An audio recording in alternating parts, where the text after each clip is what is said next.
Grand final of the Interdominion Pacing Championships at Albion Park last night. Neil Donnelly, about 6 or 7 weeks ago, said on Sportsworld he thought that Jack Morris could be one of the best pacers in the world. It seemed a bit premature at the time. Could be proven right. There's no doubt this is a super horse. Neil, thanks once again for joining us. It was a complete performance last night, no question about that. Yeah, he's the ultimate racehorse, Bruce, isn't he? He's incredibly tough, and he showed in the mile heat on the Wednesday night just how fast he can sprint too. I made the comment here during the week in Brisbane that he's rapidly rising up the list of the best horses we've seen here, certainly in the last 20 years anyway. He's an outstanding racehorse, and he just may get better too. And we're seeing some change at the top, aren't we? Because for a couple of years now, or more than a couple of years, Westbury and Grant has been the undisputed champion, and suddenly we're seeing some fresh horses on the scene. Yeah, no doubt. Last night was what I think we should call as the changing of the guard. We have horses like Westburn Grant. He's been a great champion, winner of more than $2 million. It was his last race last night. He's now retired.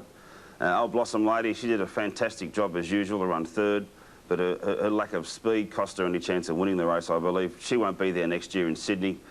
You would think that Christopher Vance would be a doubt whether he's going to be there also.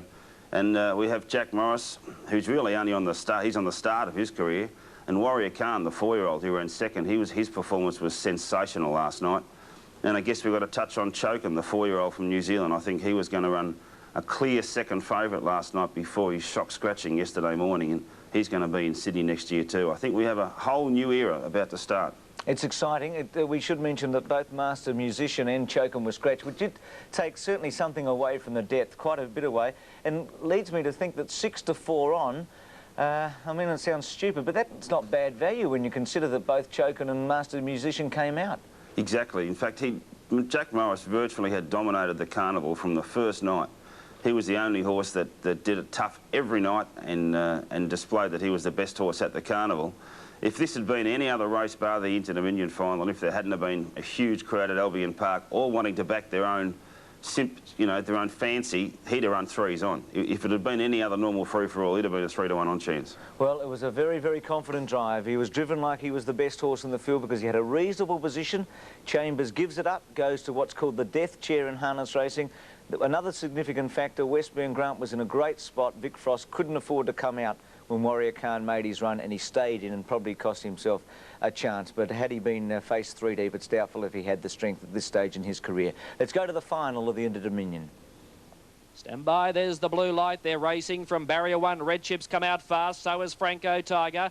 Jack Morris was looking for the early lead, but he's going to ease slightly out of that speed battle. There's Level Advice and Defoe there humming across from out wide. Franco Tiger, though, holds the early lead from Level Advice. Defoe presses on 3 wide. Just behind them, Red Chip. Jack Morris settles 5th. They're followed by Rustic Lad. Around the outside, Westburn Grant, he's into midfield already, and then came Christopher Vance, followed by Hilarion Star. Blossom Lady, no speed out off the front line. She's 3rd last. 2nd last, we own a Warrior, and Warrior Khan was last of all. Into the straight now with 2,100 metres left to go, and Franco Tiger the leader. Chambers wasn't happy with the slow speed. He's off and running already on Jack Morris. It's Franco Tiger a length in front of Defoe. Jack Morris strides up boldly. He'll get to the leader's wheel in just a moment. Red Chip the leader's back. Rustic Lad finds himself 3 back on the inside. Level Advice is midfield in the running line. Then came Hilarion Star on the inside of Westburn Grant, followed by Christopher Vance.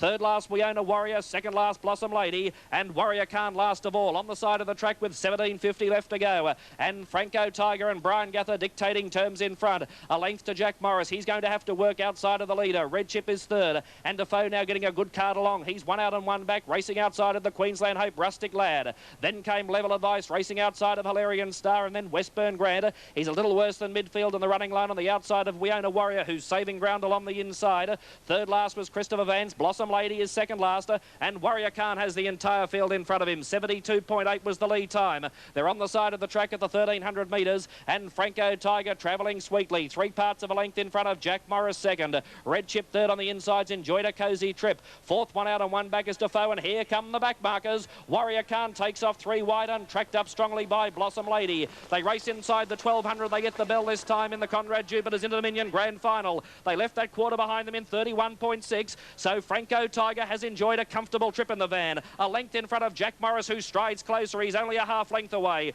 Red Chip third on the inside, then Defoe. Warrior Khan gets to 50s, 3 wide on Blossom Lady's hot on his hammer. Level Advice held up midfield in traffic. Rustic Lad still 3 back on the inside. Then came Alarian Star. Christopher Vance jumps onto the back of Blossom Lady for a cart home. Westburn Grant now finds himself second last and in traffic, and we own a Warrior last of all. The race hots up now. They head to the back straight for the final time. 700 left to go. 29.8 was the next quarter. It's Franco Tiger looking for an all-the-way victory. Jack Morris is a neck away. A length to Warrior Khan, third and 3 wide. No run for Red Chip, no run for Defoe. Blossom Lady about to pull 4 deep, and then Rustic Lad, followed then by Level Advice, Christopher Vance, Hilarion Star. Westburn Grant still second last, 8 lengths off the lead, and the tail ender We Own a Warrior. Past the 400 metres, up the back straight in 28.4, and Jack Morris draws a half length clear of Franco Tiger. Warrior Khan, those in hot pursuit. He's a grinding stayer, and he's almost drawn level with Jack Morris, though Chambers looks confident. Around the final turn, Jack Morris a half in front of Warrior Khan. Here's Blossom Lady coming 3 wide, and then Defoe followed by Christopher Vance. He has to get busy on Jack Morris. He's pulling out plenty, so is Warrior Khan though, but Jack Morris draws clear. He's a world-class product, champion with a capital C, and Jack Morris takes out the Interdominion.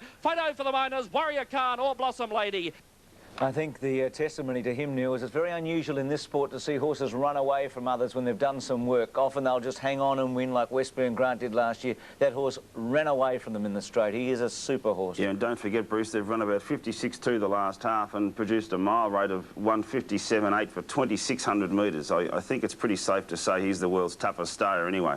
No doubt about that. Rod Chambers, the driver, as I said, drove him very arrogantly. He had a great position early, but decided he'd get into the best spot for him, and that was dominating the race outside the leader. And after the race, Paddy Welch spoke to Rod and asked him about going to the death chair. No, that was our pre-race plans, that if we couldn't sort of lead, then we would try and get to the breeze. We thought Franco Tiger's only hope was to back off early in that second quarter.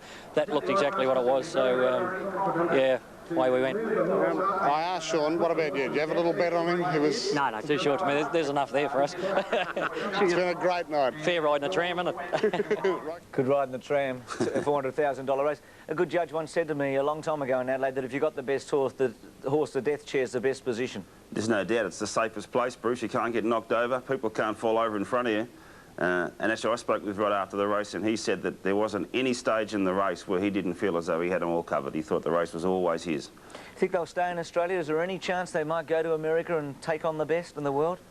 Well, I think he's probably since Popular Arm, he's the most suitable horse you'd think that could go and match it with their best. In fact, he'd be as good as their best because he is so tough and he's so quick. He can produce 55-second halves seemingly at will.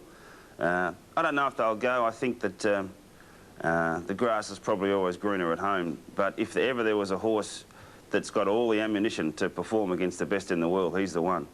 Good on you, Neil, and thanks for your help during this series and also throughout the Grand Circuit.